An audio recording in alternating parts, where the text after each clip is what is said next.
Okay, so we're going to go ahead and get started. So welcome to the third of our series of 3 looking through the Looking Glass webinars, looking at the sides of the talent triangle. And we're going to kind of finish off today with the third side, which is strategic. As always, your host today, myself as the presenter, and supporting us is Lauren Connor, taking care of the technical issues. So if you do have any issues or anything, please just pop into the question box, type in a question. She's going to be monitoring that for you, or fire her an email if things aren't working. The sound technology piece, we find that usually when we start these, the sound's a little bit off. So just give it a few minutes and it tends to come around. And again, reach out to Lauren to contact her. If you do have any serious issues through our session today, just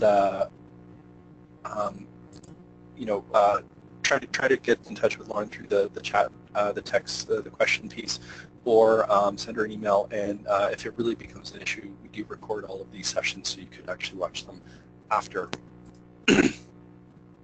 Your control panel at the top, there's a little red arrow where you can use to collapse or expand, depending on if you need some more real estate. The next box is for a turning it into full screen, and then of course you can raise your hand at any time. When you see this icon pop up on screen, it is time to for your interaction. So time for you to answer a question or a poll. And I just realized that I don't have my video on, so let me just pop that on for a bit. There we go. Hello. See, I'm all flustered because these people did these April 1st pranks on me this morning. So, okay, welcome back. All right.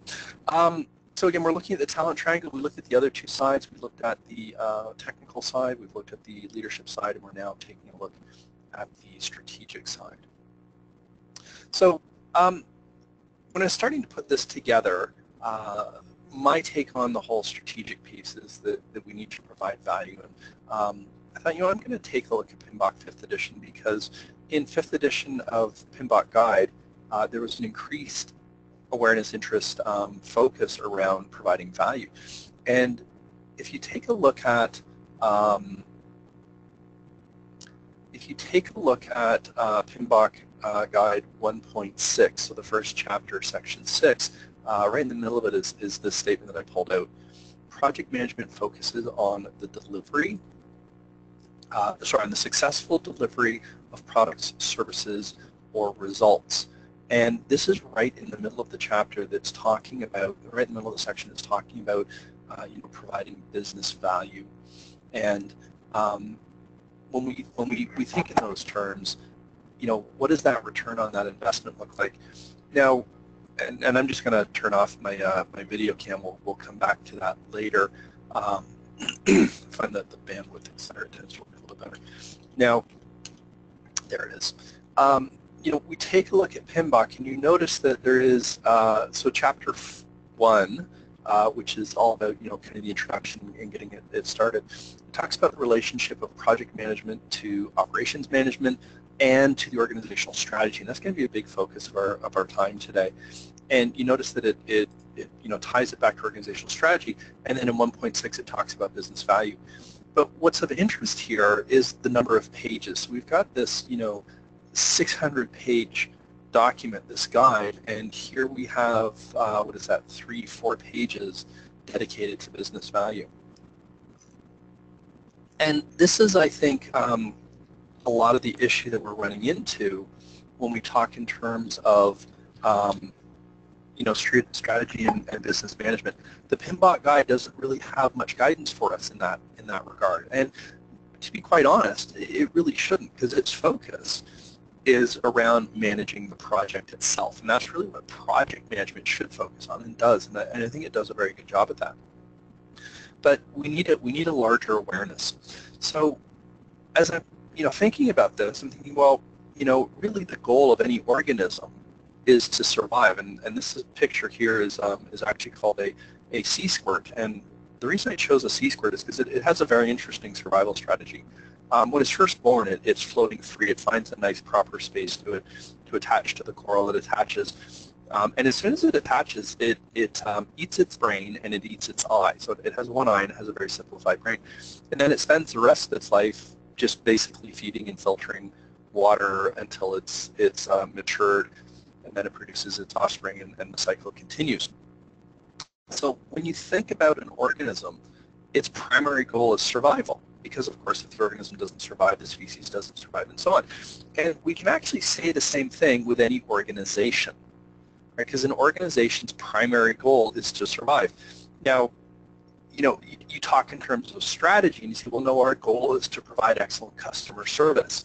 Our goal is to provide innovative products to the industry. Our goal is to, solve nuclear energy crisis, whatever the specific goal is. But the reality is that's a vehicle to the higher level goal of just simply surviving. Because when we don't survive, we don't continue to exist, and then we can't kind of continue on to do those things that we want to do, whether that's that innovative product or and so on. Now, we look at projects positioned within the organization,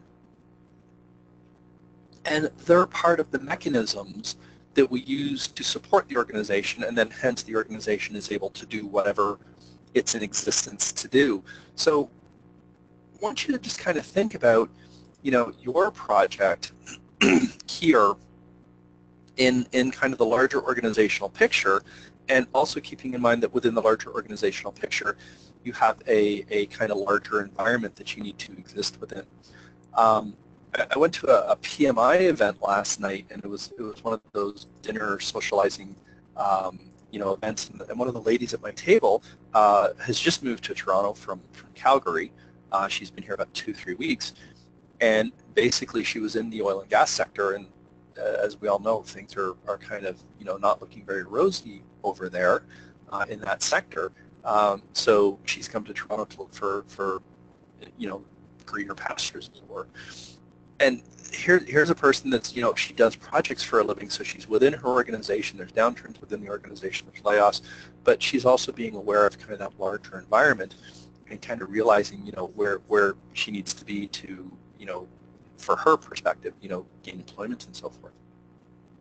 So we want to think about that larger goal and then ask ourselves, how is our project supporting that larger goal? And I boiled down survival to a very simple formula. And you can apply this formula in lots of different places. So when output is greater than input, okay, so when I'm not bringing in as much as I'm putting out, that equals death. I mean, it sounds a little harsh, but this is the realities. And whether that input is in the form of calories, so if I'm bringing in less calories or less food energy than I'm expending, you're slowly withering away. Whether that input is money from an economic perspective, if I'm kind of judging the survival around that. Now, when my input equals my output, I'm kind of just surviving, and when the input is greater than the output, that's when we get into true growth. And looking at this from an organism perspective, if you notice, if you look at the evolution of humans, when we first got into that whole village community, and we were able to have more resources than we needed, right? So when we got into farming and economies and things like that, that's when the real growth of things like the Renaissance and science and art and those sort of things really took off, because now we have the ability to dedicate resources to something beyond just our simple survival, right? So let's apply that model to an organization and think about, if we want to grow our organization, if we want to take our company, and go beyond what we're doing now, we need to create more input than output so that we have some resources to dedicate to that growth and to that development. And again, if money is the lifeblood of the company, then money in must be equal to or greater than money out. Because if I've got a company I'm running and my money going out is greater than my money coming in, I'm not going to survive, right? And you can do that for a short term, right? So we can run on credit, we can, if we built up a bank account, we can draw down on that, things like that. But it's a short-term thing, right? So we need to kind of look at that larger picture. So with that in mind, and I couldn't do Sophie's choice because that's copyrighted, so I did Sophia's choice. We've got, we're looking at our company, our organization, we say, well, we got two departments. In the first department, it's aligned with our goals, it's producing benefit to the organization, it's actually a profit center, it's helping drive growth. Okay, well, that's a good department, we're going to keep that. Right now, when we get the second department that's not aligned to our goals, there's no benefit, it's actually a cost center, so it's costing us money, it's preventing growth. It's a pretty easy choice. We're going to be cutting Department B from the organization, or changing it, as where we're going to be supporting and continuing Department A. Now, a key piece on this is this second bullet here. There's no benefit. So oftentimes we look at departments and say, oh, well, that's a cost center, that's a profit center. If I look at it only in those terms, I'm going to get a false picture, because there are areas of all organizations that cost us money that don't directly produce, that revenue, but there is a benefit, right? So we look at, departments like the HR department, or what's the word I'm looking for? Compliance departments, right? They don't create revenue. They don't create, jobs for the organization and drive the underlying objectives of the organization, but they do provide benefit, right? Because they keep us out of jail, or they keep us paid and keep our employees happy, and things like that, right? And too often times we get too focused on just the cost, right? So it's really all of these that need to be there to be really making that choice. Now the question is, who should decide? So let's bring this conversation back into a project perspective. In most large organizations, there's hundreds, if not thousands, of projects or project requests. So these are projects that we want to do, right? Even in our little small organization, we have several projects that we would love to do, but you know what? We have limited resources, just like everyone does. And we have to decide, some of these projects get funded and some of them don't, right? So when we take a look at that model, what we've got is multiple project requests, right? And then we're going to funnel these down. We're going to funnel these down to a small set of approved projects. So we may have, let's say, large organization, we may have, let's say, 5,000 project requests, and we're going to fund, 800 of them, or maybe 1,000 or something. So the question is, who decides? How do we take the large number and filter it down to the smaller number? And that's going to kind of be a big focus of our discussions today. Now, the people who decide are the people who are basically holding the purse strings, because we want to make sure that the resources that we're dedicating to those approved projects are going to be, returning some benefit, right? Now, as project managers, we go seek approval, right? So our role in all of this is to make the project requests, so to populate the left side of this diagram. But our role is also to help the decision makers in the funnel process. So as they're going through that project selection process, we need to support them. We need to give them the detailed analysis and the data that's going to enable them to make the right choice. And part of our role is really, in a lot of ways, to make our bosses look good. So if we make good recommendations and then our bosses act on those good recommendations, then we can we will look good, right? So it's kind of really about creating that alignment to the strategic goals of the organization. Okay, so what we're going to do is we're going to do a quick little exercise. Now, what I'd like you to do is, if you've got a piece of paper handy, just a little scratch pad or a Post-it note, or scrap piece of paper or something handy, I want you to draw for me the following. Okay, I'm going to say a word, single word, and I want you to draw it. Stick figures are fine. I want you to draw the word fly, F-L-Y. So just take a few moments, do a quick sketch of that.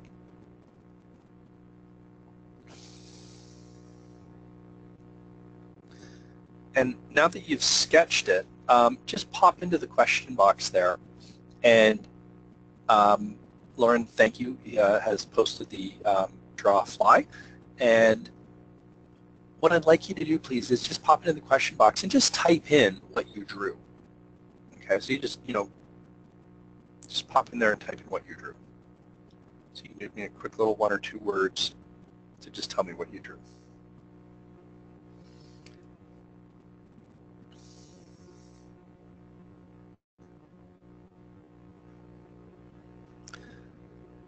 Okay, we're starting to see some answers coming in. Just give it a few moments. Beautiful, fantastic. Okay, so the first one popping in from Mark. Thank you, Mark, for your response there. Superman. I think the Superman versus Batman movie just came out, and yeah, so that might be kind of top of mind. I got 2 Supermen so far, one from Cameron, one from Mark. Beautiful.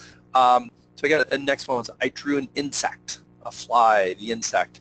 So I'm getting a couple of those. Got a couple birds from Amanda and what's the other one there, Allison. Did anyone draw an airplane by chance? So if anyone drew an airplane, just pop into that. Someone else put in here, I wrote the word fly, cursive writing, where birds were flying. Oh, nice. So it got very, very kind of pretty. Oh, here's one we haven't had for a very long time, a helicopter from Shri. So a type of airplane. Okay, so we've got man-made airplanes flying. We've got birds. We've got insects. We've got a couple of Supermen. And here's the real question, though. Did anyone draw a zipper? Okay, so I do this exercise over and over again with teams, and lots of birds, usually in a group of about 20 odd people, we'll have about a third, insects, planes, and birds, the odd Superman. Having 2 for the smaller group was actually unusual, which is kind of cool. And rarely do we get a zipper. Now, this exercise is called creating alignment, and really what it's about here is creating alignment so that we know what we're doing and that our stakeholders know what we're doing and that we're all on that same page.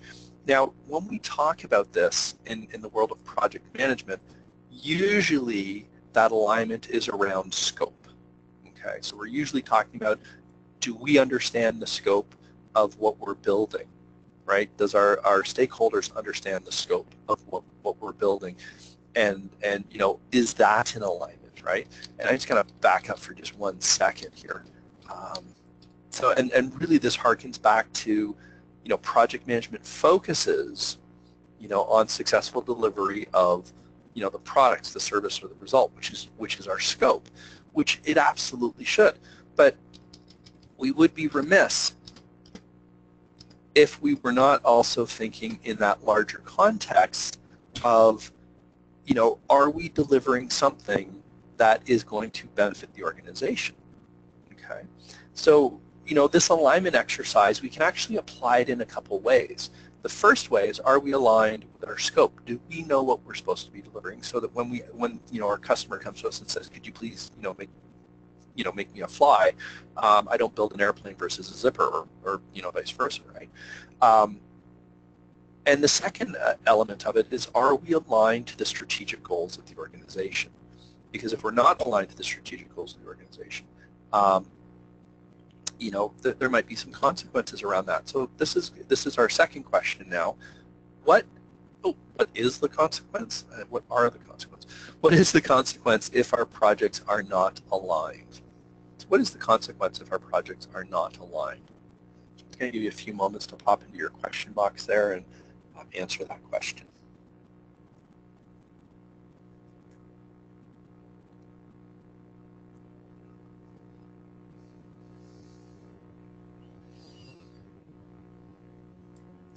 Starting to see a few answers coming in. Just going to give it a few moments.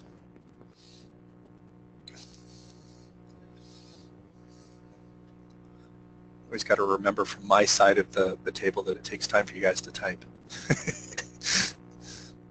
Oh, beautiful! Getting answers flowing in fast and furious. This is great. Thank you. Okay.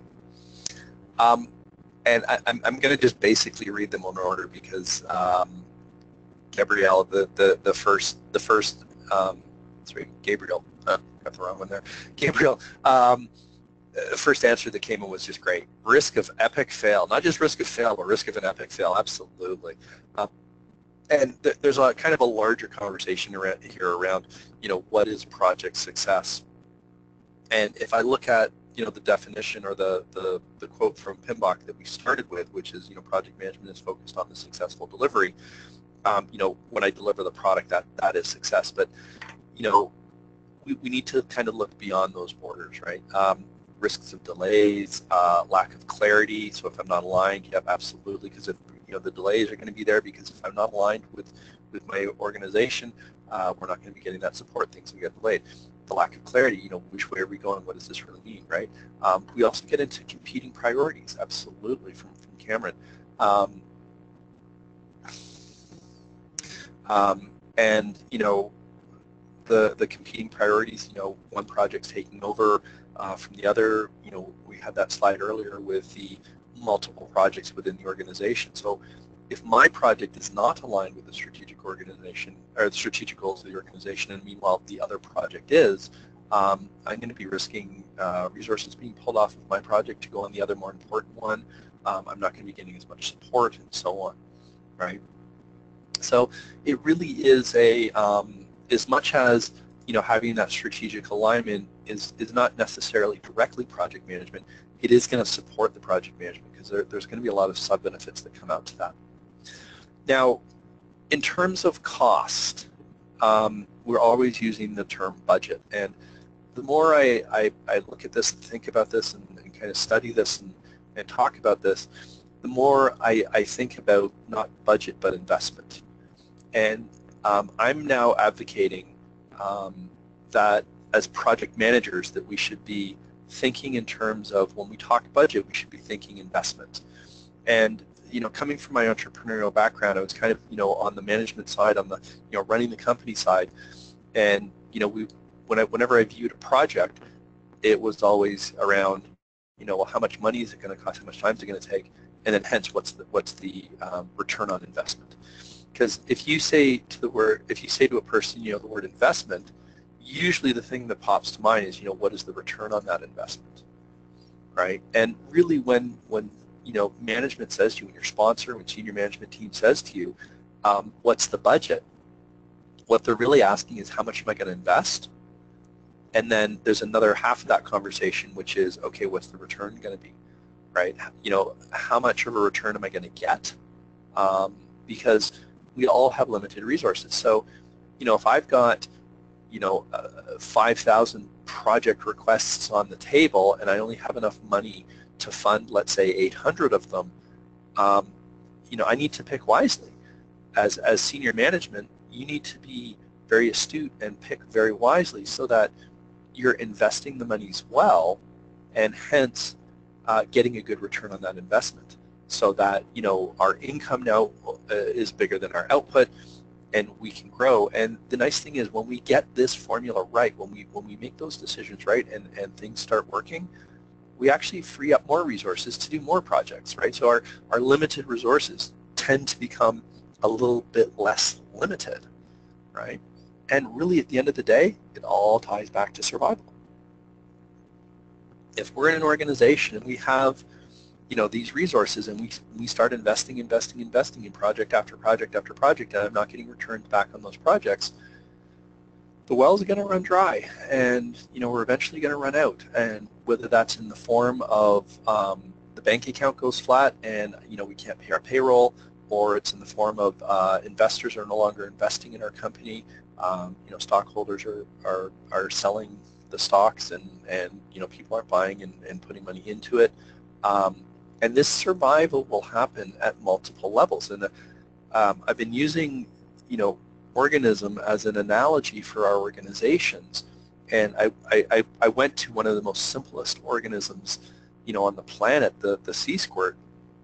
But you look at a much more complex organism, and it is not unheard of in the world of nature for a creature to sacrifice one small part of itself to survive, so that the entire organism can survive. And we take that analogy and we put it onto a company. And this is that thing where we decided that as much as we love you guys, we're going to have to cut this one department out because it's important for the overall organization to survive. So and that does happen, and you see this time and time again. You see when companies start struggling, they do cuts, and they strategically look at the organization and the breakdown and say which departments are providing benefits and which departments are not. Sadly, unfortunately, training is often one of the first areas cut. Project management is also up there because people are kind of looking at that going, well, what benefit and return are you providing? And there's a fantastic case study, and this is again on the training side.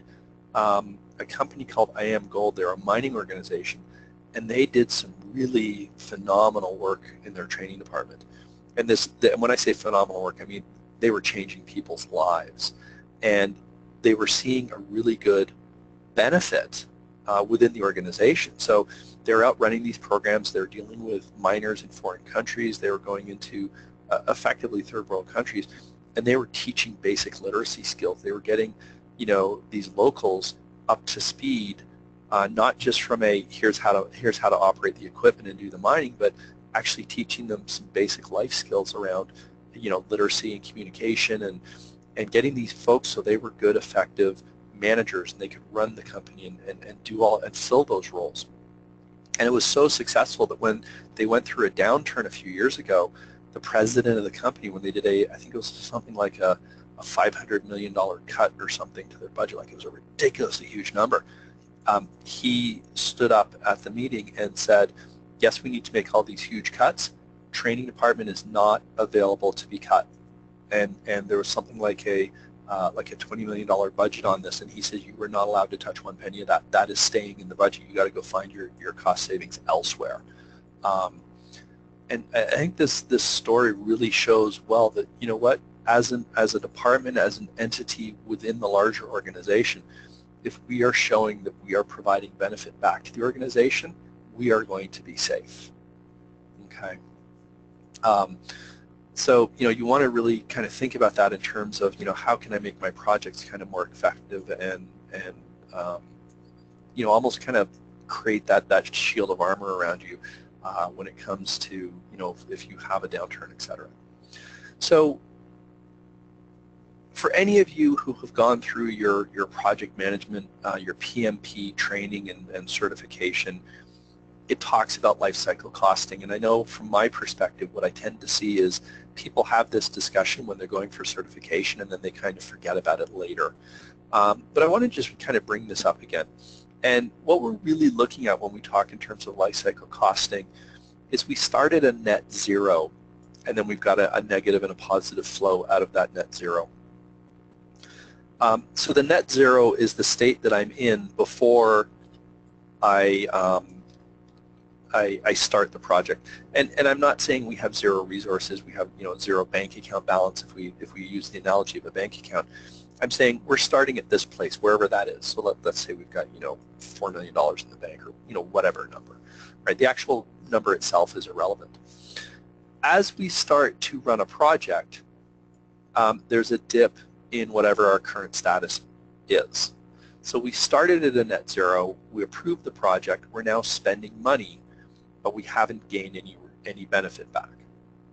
A couple of years ago here at Title Shift, we went through an exercise, a very big project. And this was actually a huge project for us, was to rebrand. We used to be SPM Learning. We've been SPM Learning for 20 years. The company has evolved, it's changed, the markets have evolved and changed, and it was time for us to rebrand. So we spent a year or so rebranding, coming up with the new name, coming up with the new color scheme, the logo, the whole marketing stuff that goes around that. And during all of that time, we were spending money. Right? It's a classic project. We're spending money. But until we actually launch the new brand, there is no benefit. Right? And if we had actually got to the end of that exercise and shut it down, we would have spent the few $100,000, whatever it costs, and never gotten any benefit. So we would have been at the very bottom of that curve. Now that we've rolled it out, we start to see the payback. So here we have the project. It goes down into the valley. We finish the project. We stop spending. the results of the project start to give us benefit, right? So now we're starting to see customers are recognizing the brand. They're kind of, there's some positive buzz around it. New customers are coming in as a direct result of it, things like that, and we start to see the payback. Now, assuming that we continue for another 20 years as title shift, well, we're gonna through the product life cycle, we're gonna continue to remain to continue to reap benefits from that until we retire that, right? And this could be in the form of a new product. So if we're in a retail environment, we roll out a new product. The initial development, R&D, manufacturing of the product before we sell, piece number one. Then there's the payback period, and depending upon the type of product, the amount of market response, and so forth, right? So if we think about the new iPhone that comes out, there's a huge spend by Apple as they develop it, test it, manufacture it, ship it, get it into the stores, and then at the end of the project, day one, and you've got the huge lineups, and people start buying them and clamoring to get them. We're starting into the payback side, and then depending upon the life cycle of the product, hopefully that climbs above the zero. Excuse me. So we started with an idea. Okay. We started with an idea. We developed that idea. We spent money. And you notice there's a little bit of a gap right here between the starting of the project and we already started to do a bit of a money spend here. And this is on purpose because even before the project officially starts, even before we write that charter, there's already a bit of an investment. Some people have spent some time nurturing the idea, maybe doing some investigation. Perhaps there's a business case being written, depending upon what your organizational structure looks like. So we've already done a bit of an investment. Now, really this first line here represents kind of a decision point. So if we can think back to that funnel graphic that we saw earlier, this would be the point where we've got this idea, we filled in the form, and we've now formally proposed a new project. But the project hasn't started yet because it hasn't been decided. And there is going to be thousands of these where we spent that small amount of money, said, hey, we've got this idea, can we move forward? And the answer was no. And that's okay, because some of those ideas, they actually weren't that great of an idea. And the curve would have looked like, with a bit of investigation, that it didn't climb above the zero and didn't give us that benefit. Or if it did, it wasn't enough of a benefit to justify. Because if I've got two of these curves, and I've got one where it's climbing way above the zero, and I got one where it's barely just peaking above the surface, well, I'm probably going to go with the one that climbs higher because, we need to have that return on that investment. So, we want to be thinking in that kind of larger picture. Does this project make sense? Now, I'm going to try and coin a new term here, so support me on this, folks, and start using this term lots. Zone of benefit. Sounds very funky. All right, zone of benefit. This is where we've passed the payback period, and we're now getting into that zone where we're actually having the benefit, right? We're getting that return on our investment. We're getting that, whether that's a tangible dollar benefit or it's that intangible. I've got half your employees. We're compliant with the laws, and things are rolling along smoothly, or whatever that looks like. And really, this is what, when we talk in terms of strategic and value to the organization, this is really what we're looking at. Does that zone exist? How high does that curve climb? And how are we measuring that? Because one way to measure it is through dollars. In this case, you're looking at money flow. Very effective when we're in a retail environment, when we're in a product service environment, and our project is to create that new product or service that we're then going to head stake to market and sell. Many projects create cost savings, and now it becomes the case of, if I look at the two paths of, let's look at path A the way we're continue to go the way we're going now, or I look at path B after I do the project and I get the cost savings, how much savings am I getting per year, per month, that kind of thing.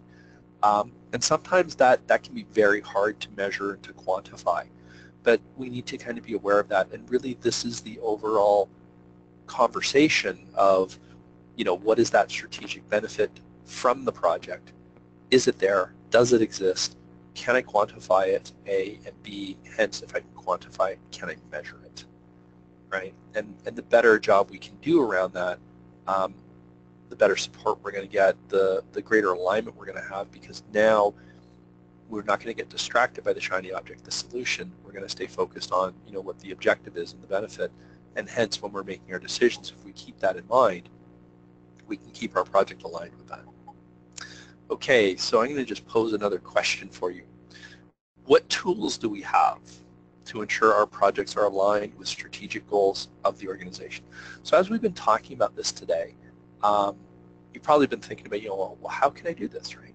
So what I want to do is pose to you, what tools do we have, and these may be tools that you are using within your organization. We'll love to hear from you if you've got some to share, or what tools do you know of that you could leverage to ensure that our projects are aligned with the strategic goals of the organization? So you have a few minutes to respond to that.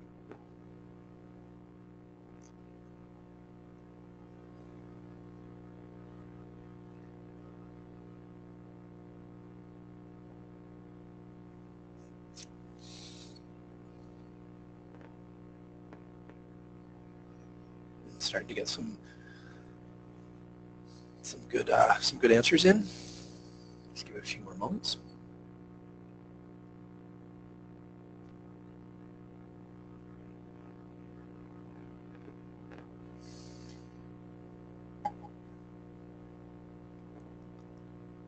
Okay, so let's take a look at a couple of the answers that we've got.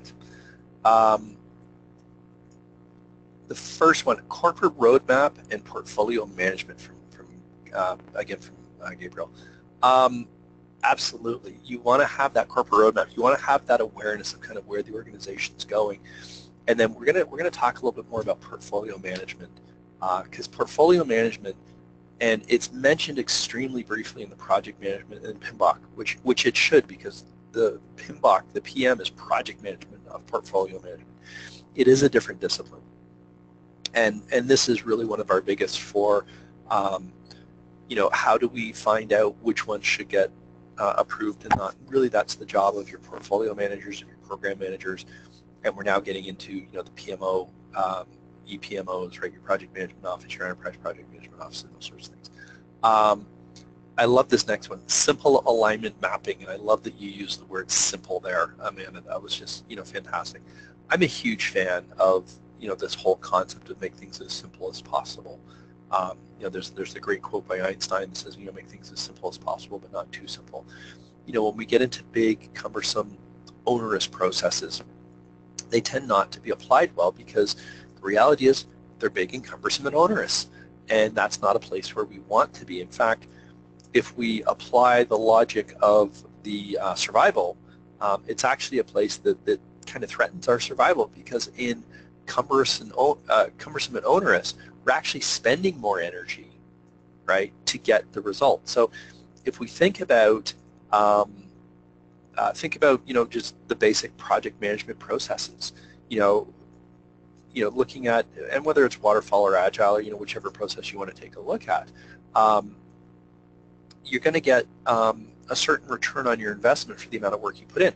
So how much work you put in on, for example, planning and documentation and things like that, there's going to be some paybacks there. Now, if I'm putting in more effort and energy into doing like extensive documentation and extensive planning, and I'm not kind of getting the benefit payback there, then I'm actually in a deficit mode where I'm spending more energy and time than I'm getting return on.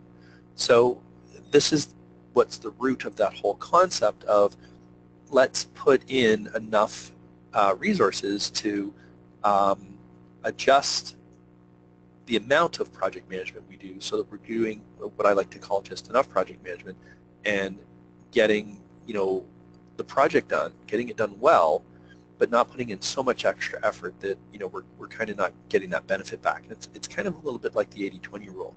20% of our effort turns into 80% of the results, and so on. So if we can tune that a little bit, we can kind of get things done faster and better. And this is where, in that small project with 3 people, you're doing it for 6 months, scale back your amount of project management. Do enough so that you're getting the job done, but you're not spinning your wheels and wasting a bunch of time. Absolutely. Couple other answers here I'll just touch on and highlight because we've got some repeats and some themes emerging. Steering committee meetings with our executive sponsors, love that. Sit down and meet with your sponsors, talk to them, find out what's going on. If you don't have a good, easy answer to the why that's underlying on this project, you really need to find out. And if they can't answer that, there's a huge red flag, right? At one point, we scored our projects against strategic alignment. Beautiful. Now, I'm curious, Cameron, you said at one point we did that. I'm curious, are you still doing it, or is that fallen by the wayside? And if it did, I would be curious as to find out why. Yeah, and finding out the score, of that project. It's much like when we do our risk mapping and we say, what are the high risks, what are the low risks, and let's put our resources to our high risk. You're doing the exact same thing, you're just doing it at a project level, right? Oh, good. Cameron responding says, it's been very hard to maintain with the number of projects going on in the internal structural changes. Yeah, so we're now getting into, these processes are great, and you know what, it looks awesome, but I need 3 people to run the machine, and I don't have those resources, and I'm not going to get those resources from my, I'm not going to get approval for those resources, so we kind of have to shut the machine down, And unfortunately, we're starting to get into some basic physics here where, put resources to it, you'll get the benefit. You don't put the resources to it, you won't get the benefit. This kind of a concept. And at times, it can be hard to see the benefit. So there might be, kind of hidden benefits, and this is where kind of quantifying can help us justify that. But it also might be that, we weren't getting enough of a benefit to justify the cost, right? So we got to make sure that we're getting enough of a benefit to justify the cost. I mean, you can look at buying a car. If we look even in the new car market only, let's limit it to there. On the low end, you're looking at 25, 30,000. On the high end, you can go into the millions. But on kind of the high end of a reasonable car, you're 100, 150,000. That's a huge difference. So now you ask yourself, well, what additional benefit am I getting of the the $30,000 car versus the $80,000 car? Is there enough justification for over doubling that price and spending that much more resource? And you tend to find that people fall into whichever zone that works best for them. And based on your resources, you're gonna kind of find that balance. So in Cameron's case there, it might just be that we weren't getting enough of a benefit back, and yeah, so we discontinued that. We're okay with the performance that we're doing, but if you want to improve that performance, you often have to put resources to it. Another one that came in, business case. Yes, thank you so much. Yes, and I'm just going to back up for a second to here when we were talking about, this zone over here, right? That is one of your key tools, is the business case. Your business case is your cost-benefit analysis. It's the, if we spend this, we're going to get that back, and here's what that's going to look like, and yes, this is a good idea, and it's, let's do this, right? That can be a huge piece. Okay, so some great answers there. Thank you guys so much. One of the other tools that we don't often think about this as a strategic alignment tool is your charter, right? Because what do we do with the charter? Your charter is effectively your business case. It's telling you, or it's defining or expressing, what is the strategic alignment of the project? What does kind of it look like from a sizing perspective? Is this big and nasty? Is this kind of small and easy? What's the benefit look like? What's the balance of those look like, and how is this aligned with our strategic goals? There's a couple of our clients over the years who have kind of done the, oh, we don't do charters anymore, we just do business cases, and they tend to go back and forth on that. We've had a couple of clients who got rid of charters, went to business cases, went back to charters, things like that. Whatever you label it, don't care. But you look at the charter, you look at the business case, both of those documents, their design, their purpose in lives is to identify the why of the project.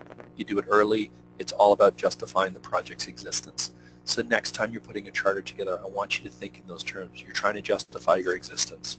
And if you can't justify the existence of the project, if you're having difficulty, maybe it's time to rethink this. Okay. And on that note, next question, what are the signs that our project is not aligned with the strategic goals of the organization? So what might be some of the indicators for you? As a project manager, you're trying to run your project, you're trying to say, you know what, let's move forward, let's do this thing. What might be some of the indicators?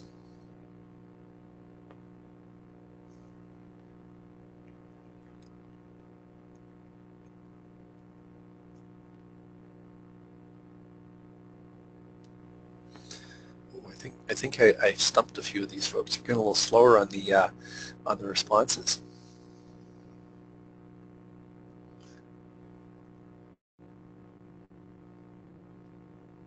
So what are some of the indicators that says your project is not aligned with the strategic goals of the organization?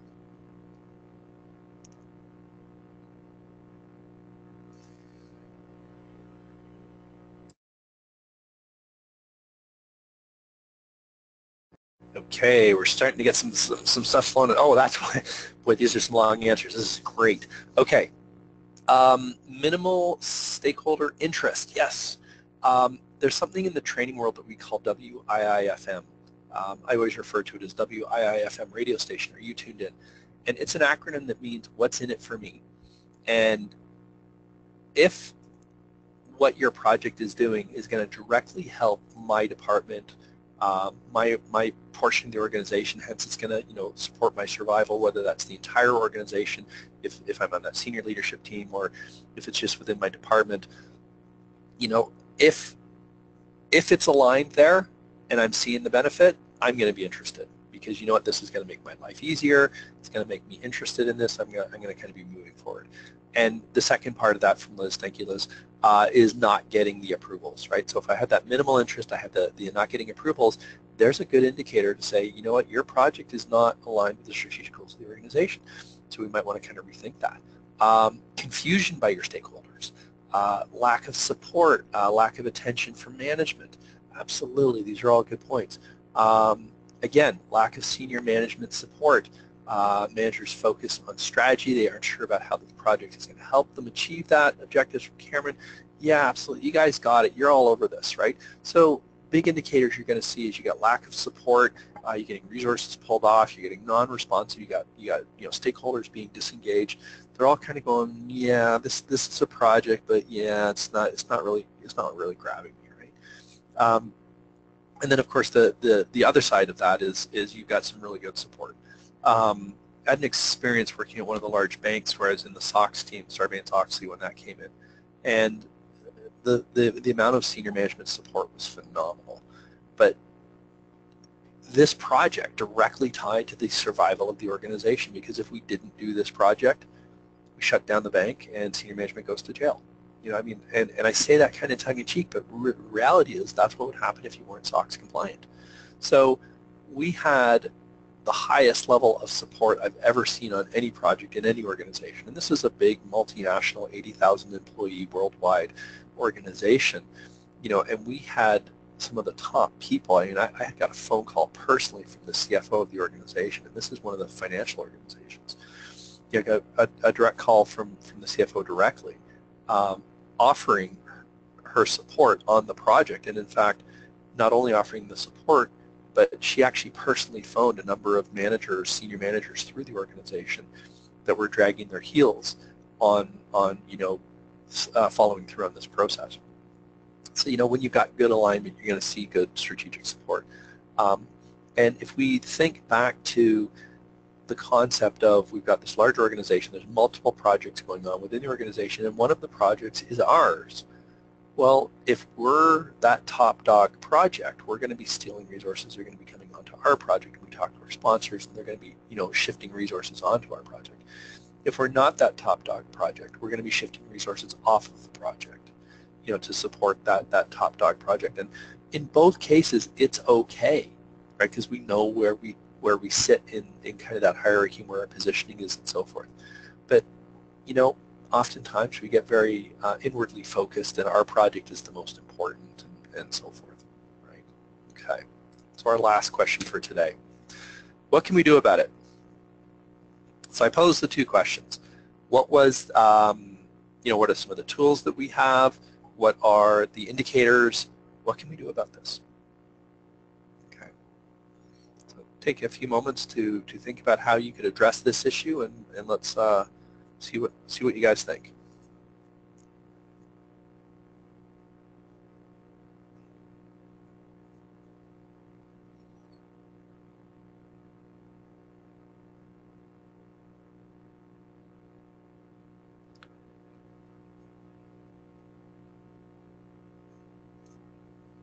Okay, starting to see a few answers roll in. Let's give it a few more moments.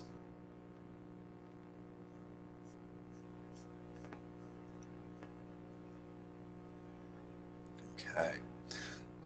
So seeing some of the classic ones around, doing some clarity around determining where we are, where we're going, what are the priorities of the organization,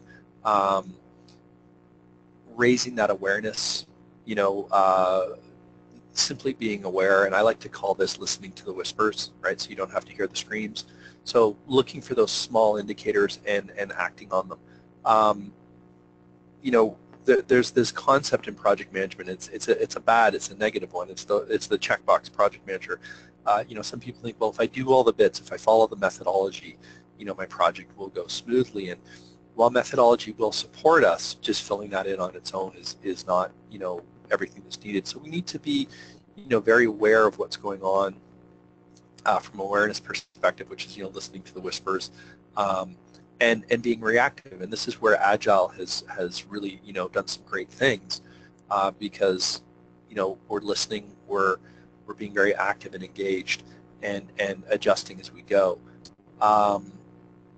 Clearly determine the project priorities, and that can be both within the project from a time cost scope perspective, what's their number one, number two priorities within the project, but also looking at that larger. Stronger pre-work before the project even starts, absolutely. And that's where tools like engaging the business case and making sure that we've done a good job on our charter and making sure that we haven't just checked off the boxes, right? I love this next one from Amanda again. Provide a visual summary that highlights the strengths and weaknesses. Yeah. This is actually tying into a whole nother topic, which is around communication, because we look at the different vehicles or the different channels of communication we have, and we tend to, I think, overuse our auditory side of communication and underuse our visual. Now, when I say that, I mean, like, just as beings existing in the world, we use our visual as our primary. But when we get into business communications, we tend to lose some of that visual stuff. And when you can engage people in multiple streams, so if you've got visual, if you've got auditory, if you've got sight, you've got smell, you've got tactile, you can really enhance that communication experience.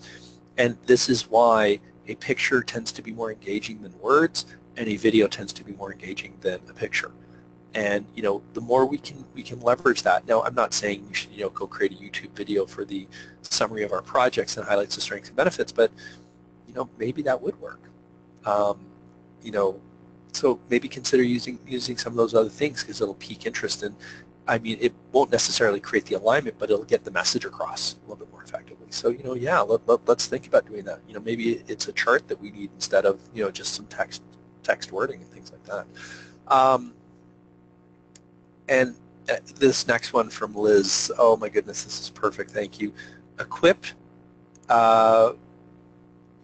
sure, ensure you equip the stakeholders with the right info. And I cannot emphasize that one enough. And actually, if we kind of couple that with the visual summary piece, if you equip your stakeholders with the right info, now they have what they need to make the decision. So when we talk in terms of stakeholder management, we often talk in terms of, do they have what they need to get their work done? And this is exactly what Liz is talking about with this whole equip stakeholders with the right info. Because, let's just put on our hats and say, we're senior management. Let's put on our senior management hats. And laid out in front of you right now is 1,000 projects, and you have enough funding, enough resources to fund, let's say, half of them, right? 500 of these projects. Which ones do you pick? Now, as I go through all of these and I look at them, the ones where I have the right info, where I've been equipped with the right information, then I can actually do something with it. But I look at the other ones and say, well, I don't even have enough info to make a decision here. Well, it makes it really hard for me to make a decision when I don't have the info, right? So think about how can I, as a PM, package this info so that when you receive it, it's going to be easy to comprehend, it's going to be clear, you're going to have the information that you need so that you can, better equip that. And we did a session a little while back on followership, and this really ties into followership. And one of the concepts out of followership that I'm really a big fan of is, what can I do as your direct report to support you in getting your job done, right? Okay, so let's wrap all of this up because we are approaching 1 o'clock, and I do appreciate your time today. First thing, budget equals investment. I want you to be thinking, every time you say the word budget, I want you to think investment, right? And if I'm going to ask you to invest money, you want to have it invested wisely. You want to make sure there's a return, right? We need to provide that benefit, otherwise we're going to perish. And whether that's as the organization is going to perish, or that's in terms of the department. And the more we can provide support, the more we can provide benefit for the organization, the more we are going to be looked at as a strategic partner. We need to align. Alignment equals support. So the more we're aligned to those strategic organizational goals, the more we're going to get support from our senior management. And then finally, portfolio and program management is key, because this is the decision-making piece of the funnel. So, picture in your mind that funnel graphic. On one side, we have all the projects that want to be funded. On the other side, we got all the projects that are funded. There's that funnel in between. It's portfolio project management that's going to be making that decision. And this is why there's so little information around this in PMBOK, because PMBOK is project management information. But the more we understand that larger picture and the more we can leverage and tie into it, I think the better job we're going to do as PMs. And I think that's really important and really kind of being shown based on the fact that we have this triangle, and one of the sides of the triangle is the business value and strategic side.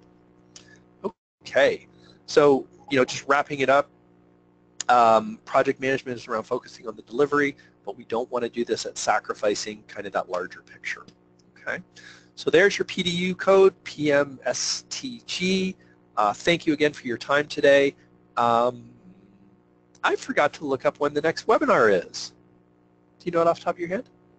Okay, we will send that out in the follow-up, so look for that. We'll continue our series of webinars. I think we're done the 3 sides of the triangle now, and I think the next one is the knowledge areas we're going to be launching into. Yeah, so look for that.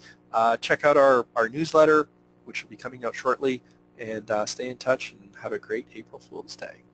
All right, we'll see you next time.